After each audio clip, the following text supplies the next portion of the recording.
Eu quero te convidar a abrir a palavra do Senhor no livro de Lucas, Evangelho segundo Lucas, se você assim preferir, capítulo 15. Lucas, capítulo 15. Enquanto vocês abrem, eu tomo uma água.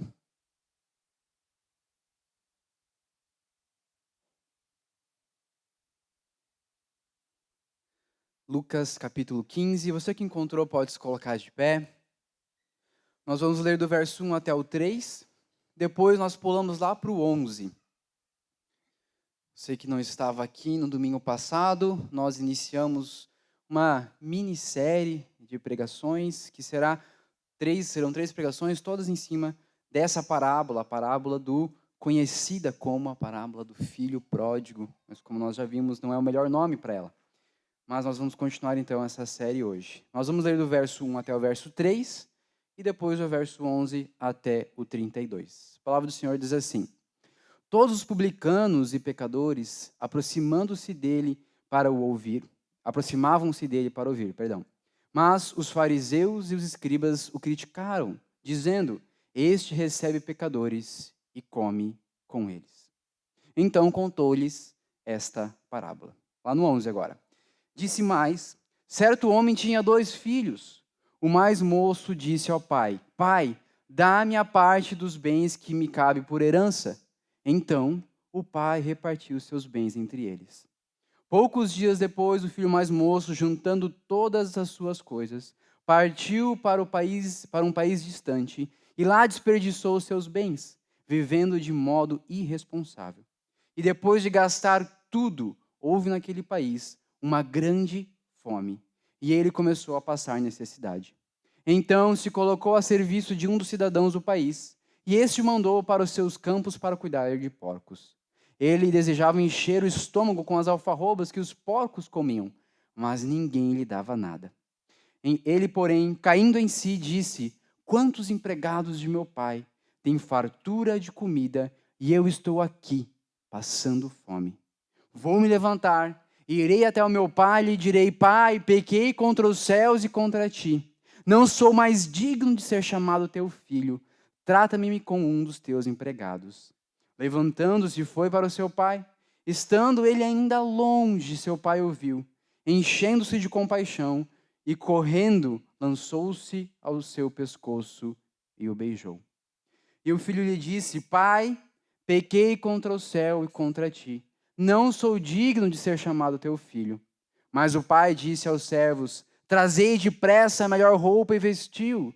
Ponde-lhe um anel no dedo e sandália nos pés. Trazei também o melhor bezerro e matai-o. Comamos e alegremo-nos. Porque esse filho estava morto e reviveu. Havia se perdido e foi achado. E começaram a se alegrar. O filho mais velho estava no campo. E quando voltava, ao se aproximar da casa, ouviu a música e as danças. E chamando um dos servos, perguntou-lhe que era aquilo. Ele respondeu: Teu irmão voltou, e teu pai matou o melhor bezerro, pois o recebeu são e salvo. Mas ele se indignou e não quis entrar. Então o pai saiu e insistiu com ele. Ele, porém, respondeu ao pai: Há tantos anos te sirvo e nunca desobedeci uma ordem tua. Mesmo assim, nunca me deste um cabrito para eu me alegrar com os meus amigos. Chegando, porém, este teu filho, que desperdiçou os teus bens com prostitutas, mataste para ele o melhor bezerro. Mas o pai lhe disse: Filho, tu sempre estás comigo, e tudo que é meu é teu. Mas era justo festejarmos e nos alegrarmos, pois este teu irmão estava morto e reviveu. Havia se perdido e foi achado. Feche seus olhos, vamos orar ao Senhor mais uma vez. Senhor, obrigado. Obrigado pela tua santa palavra. Obrigado, Senhor, porque ela é viva e eficaz. Obrigado, Senhor, porque mesmo sendo, entre aspas, antiga, ela é atual. ela penetra os nossos corações, ela discerne as nossas almas e ela revela, Senhor, o que há de mal em nós, mas o que há de maravilhoso e belo em Ti. Que nós possamos, nessa noite, sermos exortados por essa palavra, Senhor. Todos nós, inclusive eu aqui, que eu seja apenas um canal das Tuas palavras nessa noite. É o que eu te peço, que nós te pedimos, em nome de Jesus. Amém. Amém. Você pode se assentar? Gente, então, como eu falei, nós vamos dar continuidade a essa série de pregações a respeito da parábola do filho pródigo, e nós estamos seguindo utilizando, melhor dizendo, o livro O Deus Pródigo, de Timothy Keller, onde lá ele nos traz várias aplicações a respeito desse texto. Então, se você quer uma dica de livro para comprar aí, é rapidinho de ler, é gostoso de ler, tá aí uma dica, O Deus Pródigo, de Timothy Keller. Mas vamos lá, vamos nos lembrar de algumas coisas importantes que nós vimos na semana passada e que são essenciais para nós continuarmos nessa série hoje. Vai parecer que são alguns pontos meio soltos, mas na medida da pregação você vai ver que vai fazer sentido nós lembrarmos destes pontos. Então, como nós vimos, aí nós acabamos de ler de novo também, do verso 1 até o verso 3, existiam dois públicos diferentes que estavam ouvindo essa parábola. De um lado estavam os publicanos e pecadores, que viviam uma vida pecaminosa e dissoluta, assim como o irmão mais novo da parábola viveu.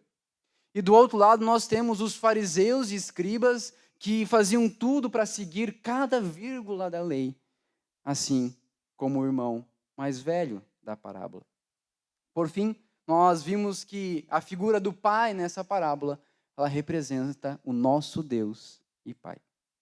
Os fariseus, naquela época, eles jamais se assentariam com alguém que eles considerassem pecadores, como os publicanos e pecadores que estavam ali com Jesus.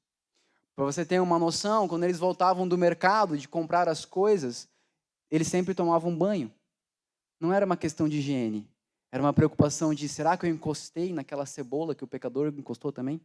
Será que eu encostei naquele cabrito que o pecador encostou também? Vou tomar banho para tirar o pecado de mim. Se eles estivessem comendo em algum lugar aberto e a sombra de um pecador, de um publicano, passasse sobre o seu prato de comida, eles jogavam comida fora. Eles não corriam risco de serem contaminados com o pecado. Imagine você sentar e jantar com um pecador publicano, como Jesus estava fazendo. Jamais. Jamais os fariseus fariam isso. E é por isso que eles acusam Jesus, porque essa era a mentalidade e o coração deles. Então, essa parábola faz parte da defesa de Jesus frente à acusação deles. Outra coisa que nós vimos na semana passada é que o termo pródigo, como muitas vezes é dito que é filho perdido, não é. Pródigo quer dizer aquele que gasta em abundância e sem medida. E também nós vimos que essa parábola não é a respeito de um filho pródigo apenas. Ela fala de um filho mais velho, ela fala de um filho mais novo, que é pródigo em seus pecados, em seus delitos, em gastar as coisas prodigamente para o mal. Mas nós vimos também que nós temos um pai pródigo em graça, em amor, que gasta sem medida quando vê seu filho mais novo chegando. Nós vimos também que esse tipo de pedido que o irmão mais novo fez para o pai, de receber a sua herança antes de morrer, não era uma coisa comum. A gente, obviamente, estranha quando lê isso, mas a gente pode pensar, mas será que era comum isso naquela época? Não, não era comum. Ele, em outras palavras, estava dizendo, pai, prefiro que você morra, porque eu quero o que você tem, mas não quero estar com você. O pai, ainda mais naquela época, poderia ter castigado esse filho. Poderia ter até deserdado ele, falar, tu quer saber? Tu não vai receber nada. Vai-te embora daqui. Mas não, nós vimos que esse pai da parábola dividiu os bens. Nós vimos também que o filho mais velho não era muito melhor. Ele também não queria estar com o pai, mas ele queria as posses do pai. O pai também poderia tê-lo repreendido quando ele não quis entrar na festa, ou tê-lo obrigado a entrar na festa. Mas não, mais uma vez, o pai foi dadivoso e foi lá conversar com o filho mais velho e buscar convencê-lo a entrar na festa. Por fim, também é importante nós lembrarmos que o filho mais novo, ele que estava perdido, quando ele volta e é feito novamente parte da família, ele não é só agora filho de novo, ele também é herdeiro de novo. Então, pense comigo, ele como filho mais novo, ele ganha 1/3 da herança do pai, porque o filho mais velho tinha direito ao dobro dos outros filhos. Então, ele ganhou 1/3, sobrou 2/3 para o filho mais velho. Ele vai lá, gasta tudo, fazendo um monte de besteira. Aí ele volta. O pai faz dele filho de novo. Ele tem direito a mais 1/3. Quem perdeu nessa história? O filho mais velho. Perdeu 1/3 do que era a sua herança. Mas entrando então no nosso sermão dessa noite, mais propriamente dito, o que significa estar perdido? O que significa estar perdido? Quando nós olhamos para o filho mais novo, fica mais fácil de nós vermos, talvez, o que é estar perdido, porque ele praticamente se desliga da sua família, ele vai para uma terra distante, para um país distante, a palavra nos diz, ele gasta tudo que tem, ele fica sem dinheiro, sem amigos e sem parentes, perdido em todos os níveis possíveis, a gente vê no filho mais novo. Até que ele cai em si, então, como nós lemos, e traça um plano para retornar e para se reconstruir. Mas o que Jesus estava querendo dizer com isso e com essa parábola a respeito do filho mais novo para os fariseus escuta aqui, vocês estão achando ruim que eu estou sentando com publicanos e pecadores, mas eles estão perdidos e eu vim para buscá-los. Mas a parábola não fala apenas de um filho perdido, mas de 2 filhos perdidos. Porque um estava perdido do pai fora de casa, mas um estava perdido do pai dentro de casa. Porque também nós podemos observar um tipo de perdição no irmão mais velho. E é isso que nós vamos ver nessa noite. Em primeiro lugar, nós podemos ver que ao descobrir a festa que seu pai estava dando para o seu irmão mais novo, o filho mais velho fica o quê? Feliz que o irmão chegou em casa. Não, ele fica com ódio, ele fica com raiva. Por quê? Porque aqueles que pensam assim como o irmão mais velho pensava, quando alguma coisa acontece na sua vida, ao contrário do que eles querem, ao contrário do que eles esperam, eles ficam com raiva, eles ficam tristes. Porque os irmãos mais velhos, assim como esse da parábola, eles acham que se eles levarem a vida deles tudo certinho, fazer tudo correto, andar conforme o pai ordena, eles serão felizes. E tudo vai dar certo. A vida vai ser um mar de rosas, porque eu estou fazendo tudo certinho.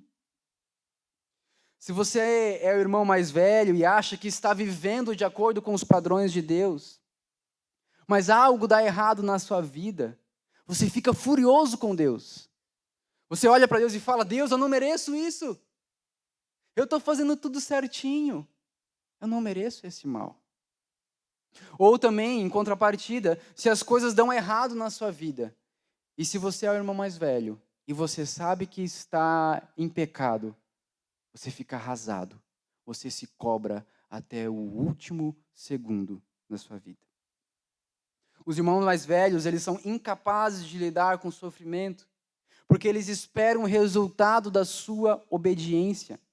Eles obedecem não pelo prazer nas coisas boas, não pelo prazer na lei do Senhor, não pelo prazer nas virtudes do Senhor, mas eles obedecem porque eles querem controlar as circunstâncias da sua vida. Os irmãos mais velhos, eles esperam bondade em recompensa esperam bênção em recompensa a sua bondade. E quando isso não acontece, eles ficam confusos e ficam com raiva, assim como o irmão mais velho da parábola. Se você pensa assim, como o irmão mais velho, você sempre vai achar que você está recebendo pouco, que você é pouco abençoado, que você não recebe tudo que você merece. Você vai se comparar aos outros e vai pensar: por que ele foi abençoado e eu não? Isso é fruto de nós tentarmos controlar a nossa vida por meio do nosso desempenho, por meio de fazer boas coisas, por meio de fazer boas obras.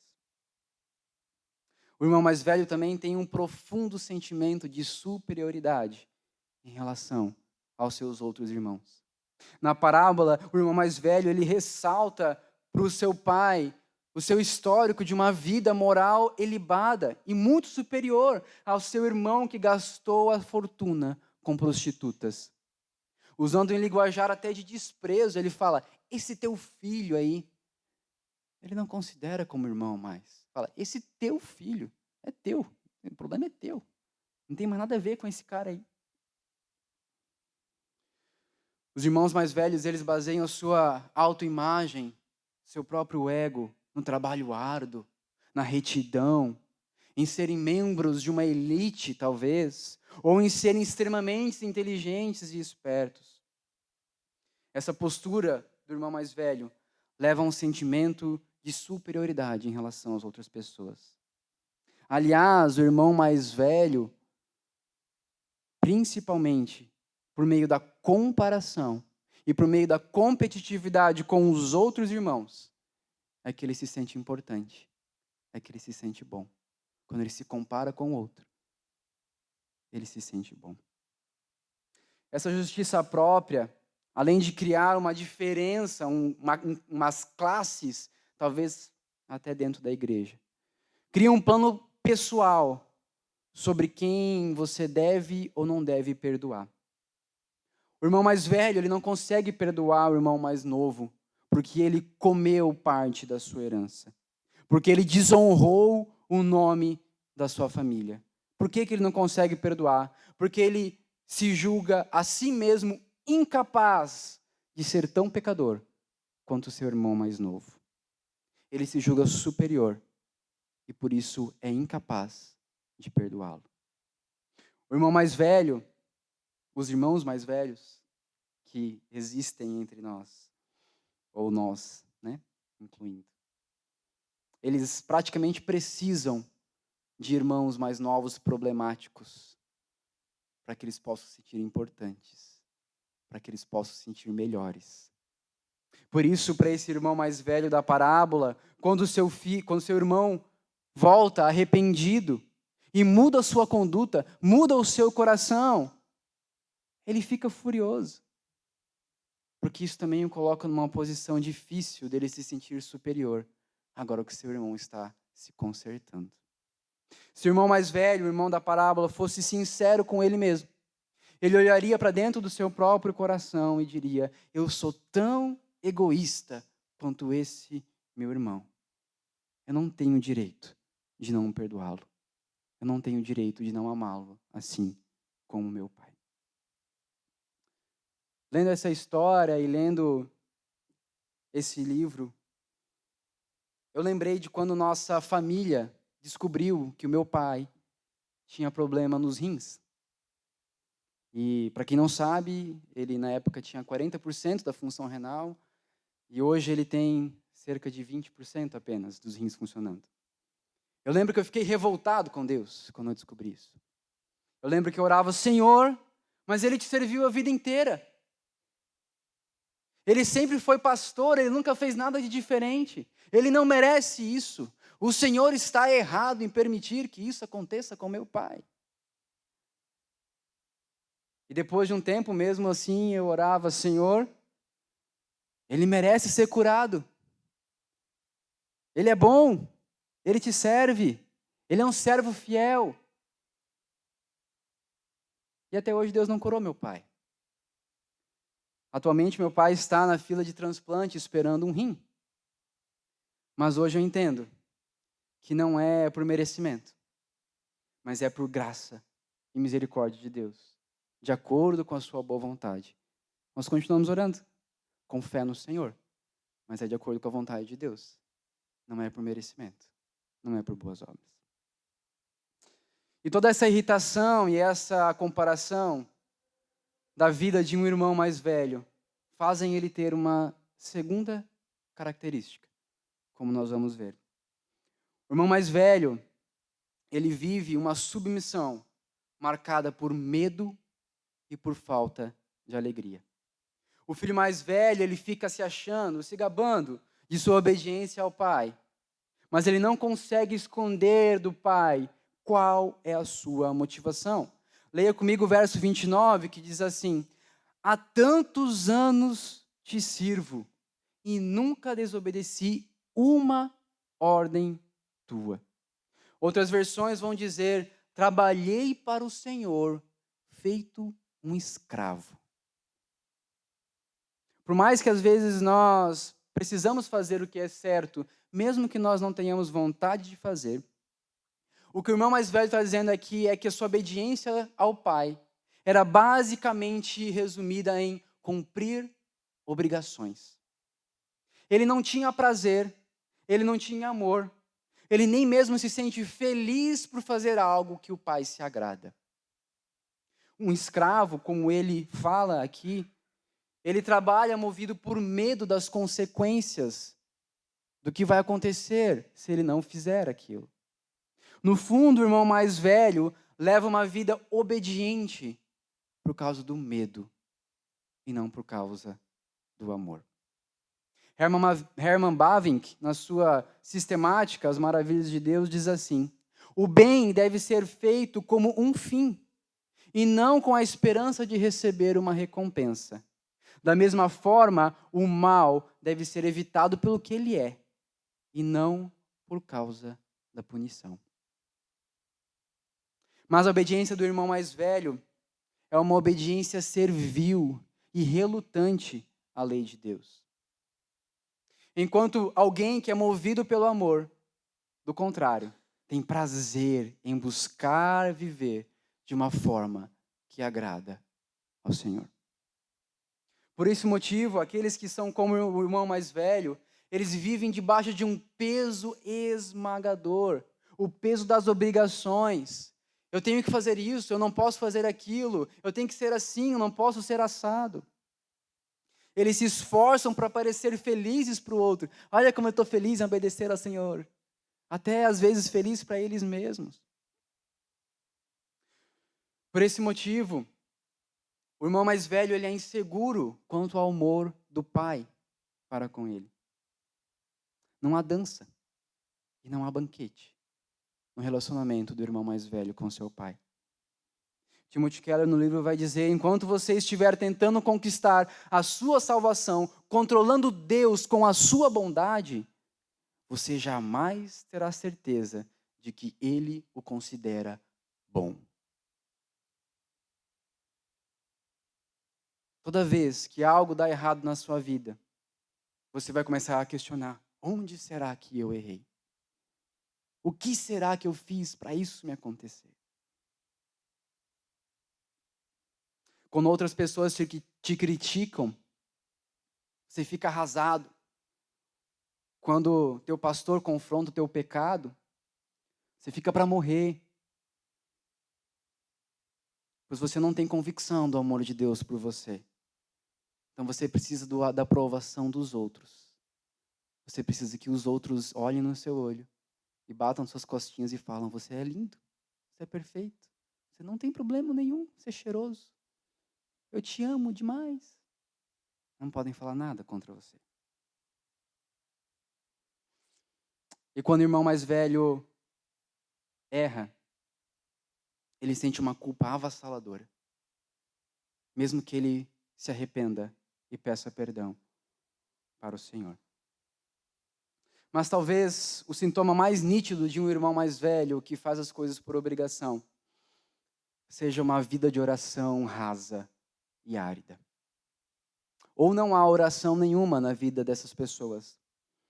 Ou quando há, não há intimidade com Deus. Não há louvor, não há alegria, não há dança, não há banquete. Mas apenas pedidos. Senhor, faça isso, faça aquilo. Por quê? Porque o irmão mais velho quer controlar a sua vida por meio das suas obras e também por meio das suas orações. Qual é a minha e a sua motivação para obedecermos ao Senhor, meu irmão? Nós temos sido honestos na vida e no trabalho por amor ao Senhor ou por medo de sermos prejudicados se formos desonestos? dos dois filhos perdidos que nós vimos nessa parábola, a perdição mais perigosa é a perdição do filho mais velho, porque ela é camuflada com boas obras, ela é camuflada de boa. E o filho mais velho, pior ainda, ele acha que não precisa de ajuda, ele não procura ajuda.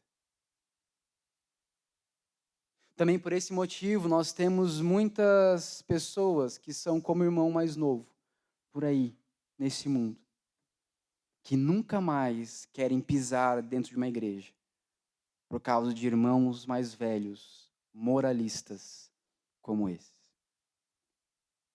Mas o que muitos não sabem é que o Evangelho condena não apenas aqueles que vivem em pecado, em pecado, em pecado, em pecado, mas também condena uma vida orgulhosa, moralista e autocentrada de um irmão mais velho. Mas, Daniel, onde está a esperança?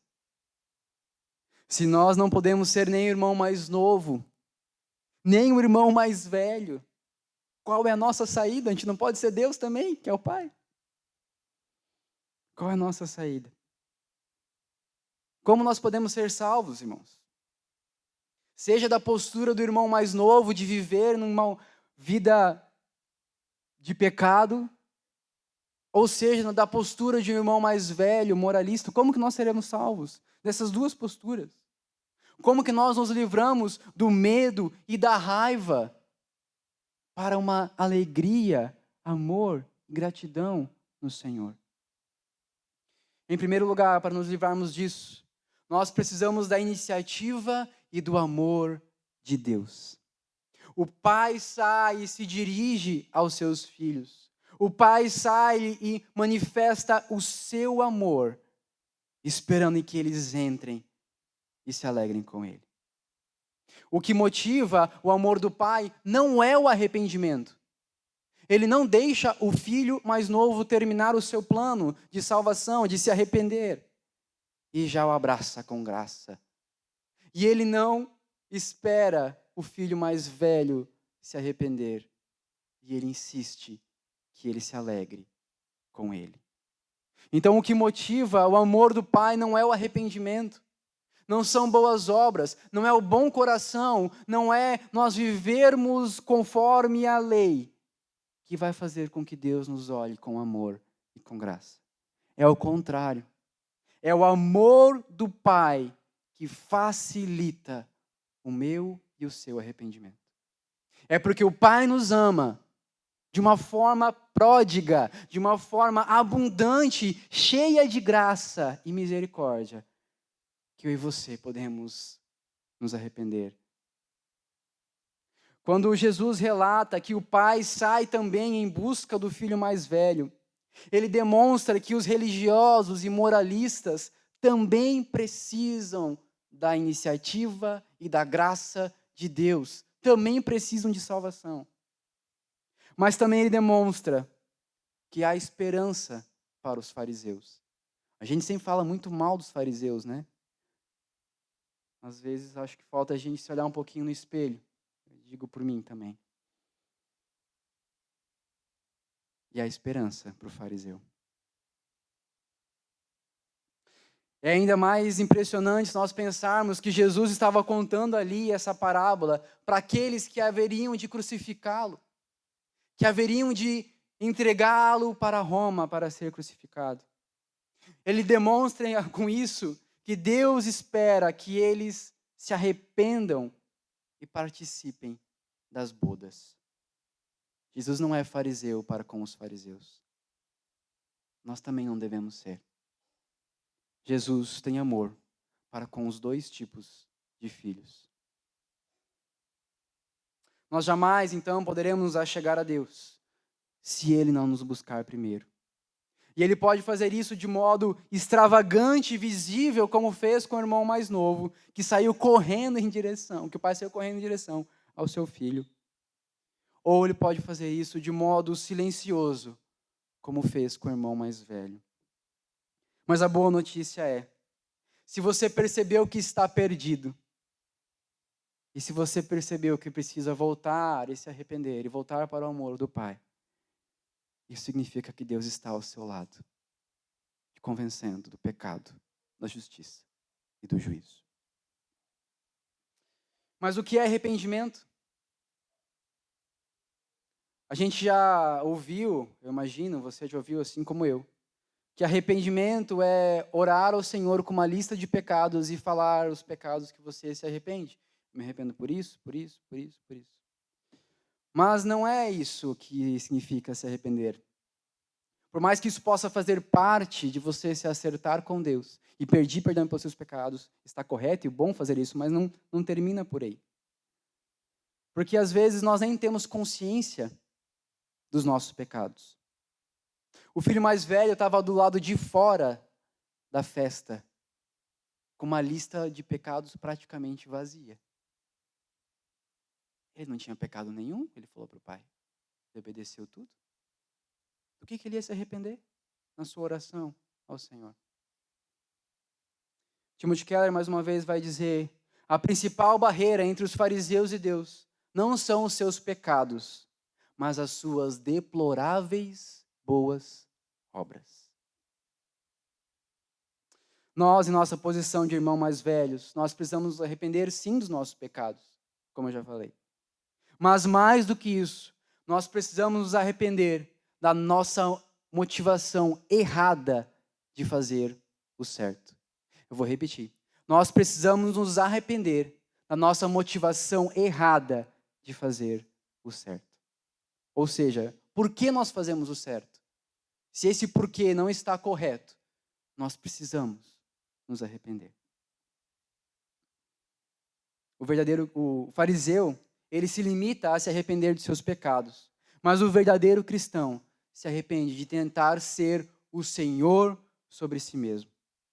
Nós precisamos admitir que a nossa fonte de esperança e segurança não está em Deus, mas em nós mesmos. Quando nós entendemos isso e buscamos auxílio do Senhor para nós mudarmos, tudo muda na nossa vida. Nosso relacionamento com Deus muda. Nosso relacionamento com a nossa família muda. Nosso relacionamento com o nosso próximo muda. Legal, Daniel. Então é isso que eu preciso, que Deus venha ao meu encontro. Não é só isso, também. Mas não é só isso que nós precisamos para entrar na festa da salvação. Lucas 15, se você vê ali na sua Bíblia, antes dessa parábola que nós lemos, tem mais duas. No capítulo de Lucas 15 são 3 parábolas que Jesus contou para publicanos e fariseus, lembrando, depois dele ser acusado de comer e estar com publicanos e fariseus. Então, as 3 parábolas fazem parte de uma única resposta de Jesus a essa acusação. A primeira parábola, as 3 são muito conhecidas. A primeira parábola é do pastor que perdeu uma ovelha. A segunda fala de uma mulher que perdeu uma moeda. E, por fim, a parábola dos 2 filhos perdidos, como nós ouvimos aqui. Você nunca mais vai chamar de o filho perdido, mas os filhos perdidos. Nós já aprendemos isso. Então, em todas elas, algo se perde, mas é achado. E a grande festa no final, quando se encontra. A estrutura é a mesma. Algo se perde, é achado e tem festa no final. Mas repare no seguinte, há uma diferença, um detalhe, na estrutura geral das 3. Na primeira, o pastor sai em busca da ovelha perdida. Na segunda, a mulher acende uma luz, varre a casa e diligentemente busca pela sua moeda perdida. Então, aqueles que estavam ouvindo falaram, já entendi, alguém vai buscar o irmão, né? Não. Ninguém sai para buscar o irmão. Então eu pergunto, quem deveria ter saído para buscar o irmão mais novo? O pai?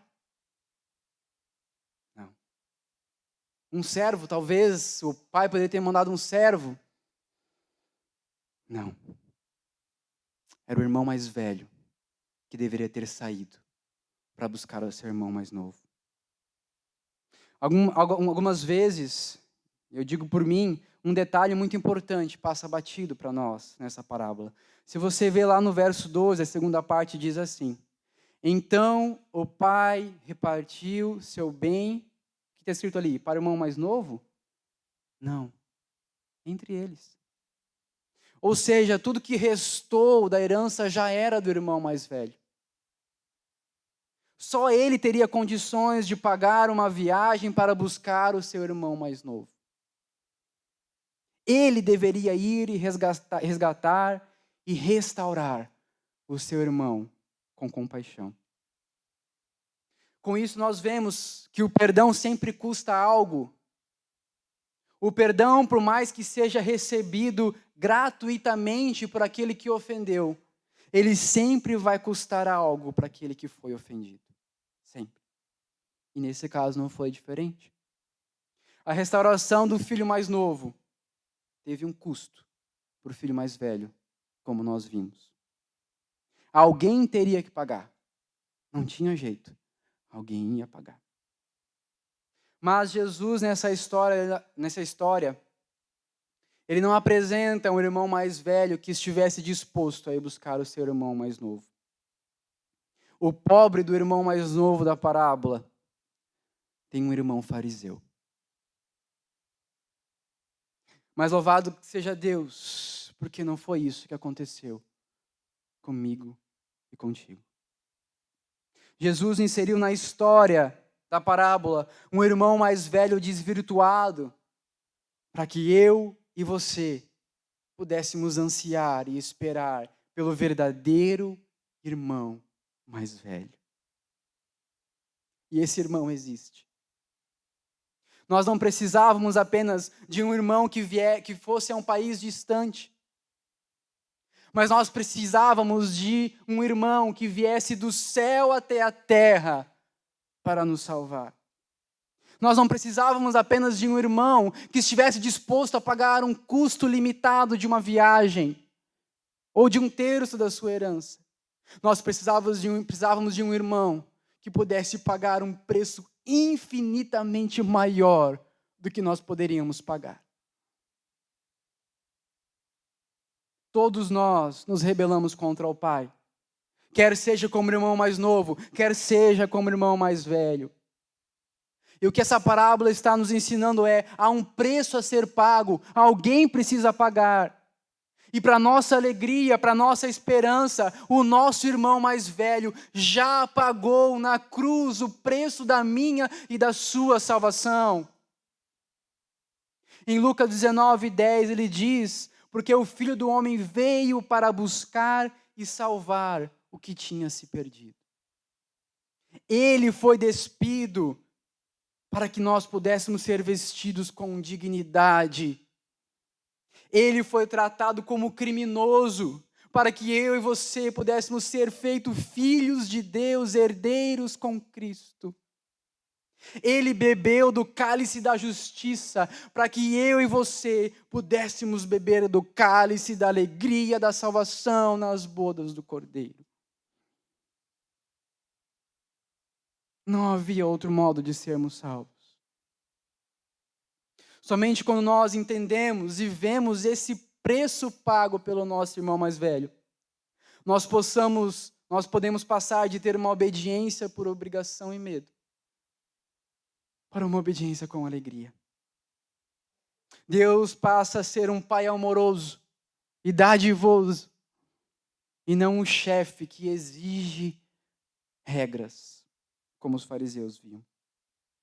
Na medida que nós contemplamos a beleza do ser de Deus, nós somos libertos dessa carência que cria tanto irmãos mais novos quanto irmãos mais velhos. Agora imagine você a situação e o clima que ficou quando Jesus encerra a parábola dizendo o seguinte no versos 31 e 32. Mas o pai lhe disse, para o irmão mais velho: filho, tu sempre estás comigo, e tudo que é meu é teu. Mas era justo festejarmos e nos alegrarmos, pois esse teu irmão estava morto e reviveu. mas havia se perdido e foi achado. Como nós vimos antes, na primeira parte do irmão mais novo, talvez os fariseus, bem provavelmente, já estavam entendendo, porque já era a terceira parábola, eles já estavam entendendo. Tá, entendi. Você está vindo para salvar os pecadores, né? Beleza. Mas agora, com isso aqui, o que Jesus está dizendo é: eu sei que vocês não querem entrar e se assentar comigo, com os publicanos e pecadores. Mas deixa eu dizer uma coisa para vocês. Vocês deveriam ter sentado com eles há muito tempo. Porque deixa eu te contar uma coisa, fariseu. Ele é seu irmão. E você deveria ter falado do amor do Pai para ele há muito tempo. Há muito tempo. Mas louvado seja Deus, que nós não dependemos de irmãos mais velhos fariseus para sermos resgatados. Louvado seja Deus, porque o nosso irmão mais velho veio do céu para salvar a mim e a você. Ele salva tanto aquele que estava perdido no mundo, em seus pecados, lhe dando novas vestes, lhe dando o anel de filho, restaurando a sua dignidade com amor e misericórdia. Mas ele também vai em encontro aos perdidos que estão dentro de casa, que estão dentro da igreja, que estão aqui nessa noite, sentados nessas cadeiras, ou em pé aqui na frente. Ele vai ao encontro de irmãos mais velhos. Ele fala o seu coração e demonstra a sua ingratidão. Assim eu nos pergunto nessa noite, será que temos sido irmãos mais velhos? Será que nós temos olhado com um olhar de superioridade para o nosso irmão? Ah, eu sou muito melhor que ele. Eu nunca cometi esse pecado aí que ele cometeu. Esse aí? Não, esse eu nunca fiz. Aquele ali está fazendo aquele outro negócio naquele ministério lá? Não, ele não pode. Ele não. Ele já fez isso, ele já fez aquilo. E eu nunca fiz. Eu devia estar lá. Ah, não, eu sou crente desde que eu nasci. Nasci crente. Nunca me desviei. Diferente desses aí, ó, que vieram depois. Não, eu aqui. Chá comigo. Nessa noite o Senhor nos chama a olharmos para o exemplo de Cristo. Ele veio do céu para nos resgatar. Ele é o pastor que deixou as 99 ovelhas e foi ao socorro de uma perdida. Ele é a mulher diligente que faz um esforço para encontrar uma pequena moedinha que ninguém dá valor. Ele é o irmão mais velho que vai em busca do seu irmão perdido, que gastou todo o seu dinheiro com prostitutas para revelar o amor do Pai. Nessa noite o Senhor nos chama para olharmos para o exemplo de Cristo e vivermos o contrário desse irmão mais velho da parábola. Vivemos buscando o gozo na salvação do nosso Senhor, na comunhão com Deus, o nosso Pai. Em sermos gratos por fazer o que lhe agrada. Em sermos gratos por poder viver e cear junto com os irmãos que estavam perdidos no mundo, mas que foram resgatados.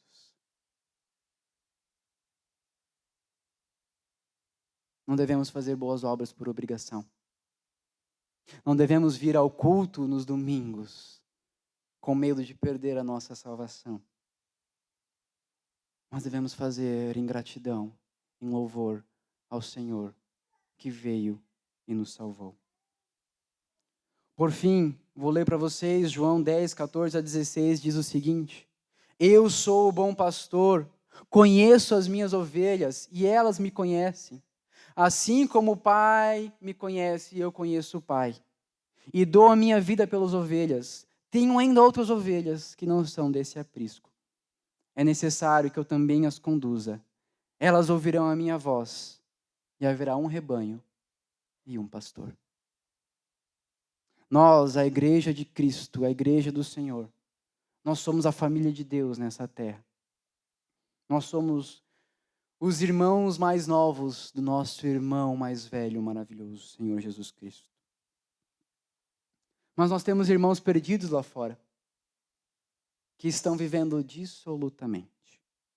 E nós devemos seguir o exemplo do nosso irmão mais velho e vivermos por este mundo, procurando os nossos irmãos. Mas Daniel, como é que eu vou saber se ele é meu irmão, se ele é um eleito do Senhor, chamado? Existe apenas um teste de DNA para nós vermos quem são os filhos de Deus. E esse teste se chama Evangelho do Amor do Pai. Não há filho que resista a esse amor supremo. Eu encerro com mais um trecho do Timothy Keller, que ele diz o seguinte: jamais deixaremos de sermos irmãos mais velhos ou irmãos mais novos, se não reconhecermos nossa necessidade. Se pela fé nós não descansarmos e nos maravilharmos, e se nós não contemplarmos a obra de Jesus Cristo, nosso verdadeiro irmão mais velho. Feche seus olhos, vamos orar.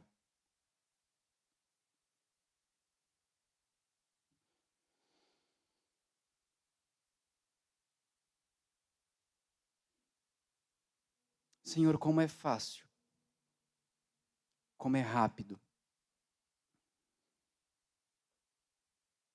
nós tendermos e cairmos no pecado do irmão mais velho.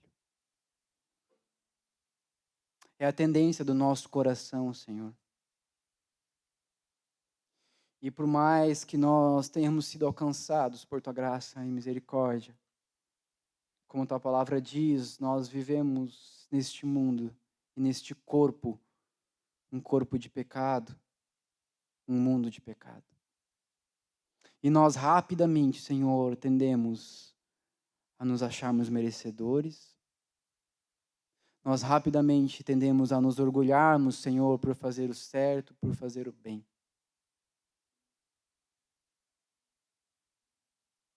Nós rapidamente, Senhor, buscamos ser senhores de nós mesmos. Ah, Senhor, nos perdoa.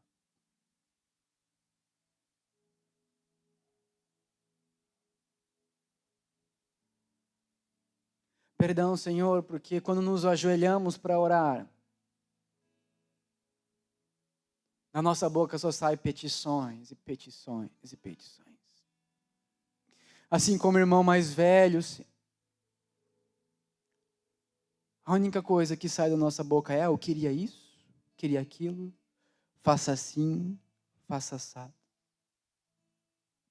Nós não abrimos a nossa boca para louvarmos ao Senhor que veio ao nosso encontro.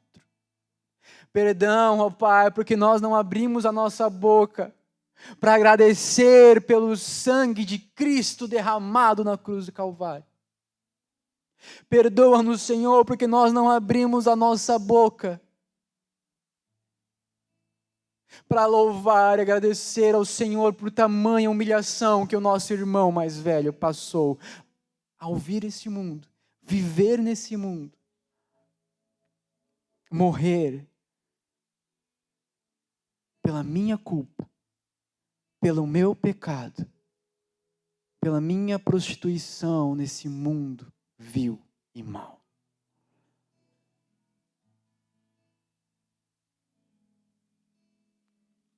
Nós temos muito a aprender com o nosso irmão mais velho. E nós te pedimos, Senhor, tem misericórdia de nós. Molda o nosso coração. Ajude-nos, Senhor, pela Tua graça, a contemplarmos a cruz vazia de Cristo. Que essa imagem fique estampada em nossos olhos, em nossos corações.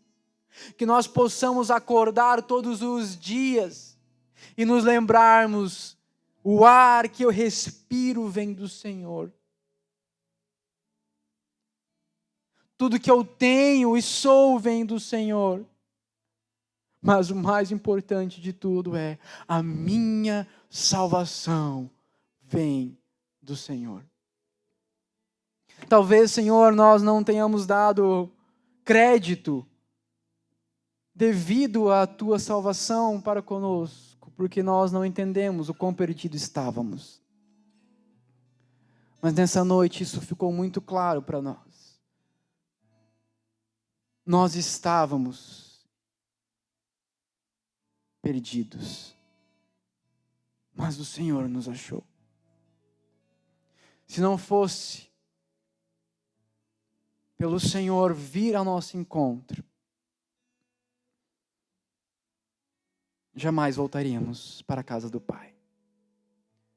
Jamais voltaríamos para cear com Ele na glória, no fim dos dias, quando o Senhor vier em poder e grande glória e nos levar para as bodas do Cordeiro. Tudo que eu posso orar nessa noite, Pai, é: tem misericórdia.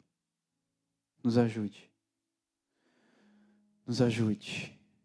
Nos ajude. Nos sustente, Senhor, todos os dias.